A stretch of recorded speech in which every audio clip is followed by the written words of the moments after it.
Sa kaalaman ng lahat, dalawa ang trabaho ko dito sa amo ko, sa bahay at sa shop.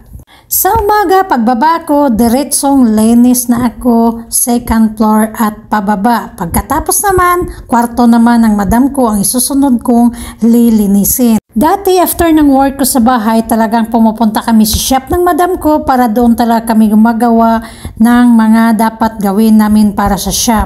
Ngunit napakahirap din talaga sa sitwasyon ko dahil kinakailangan din ako ni madam sa bahay.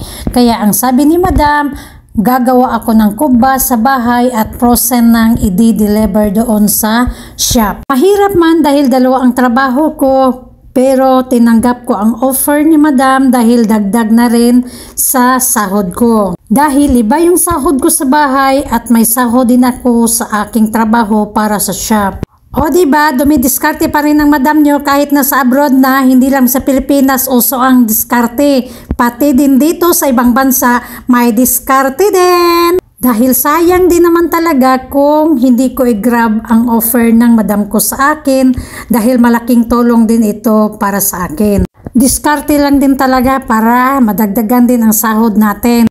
Alam nyo kasi kapag dito sa abroad, kapag makita ng amo mo na mapagkatiwalaan ka, ay magtitiwala na sila sa iyo at pabayaan ka na lang sa trabaho mo. At kapag mabait at masipag ka pa, dagdag pa dyan ang bonus at regalo. Kasi kung sahod lang naman ang pag-uusapan, di naman talaga kalakihan ang sahod ng katulong dito sa Saudi.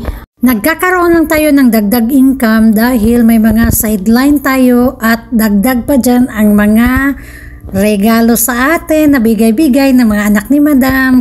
O, diba masaya ang madam nyo? So, till next video. Salamat sa panonood.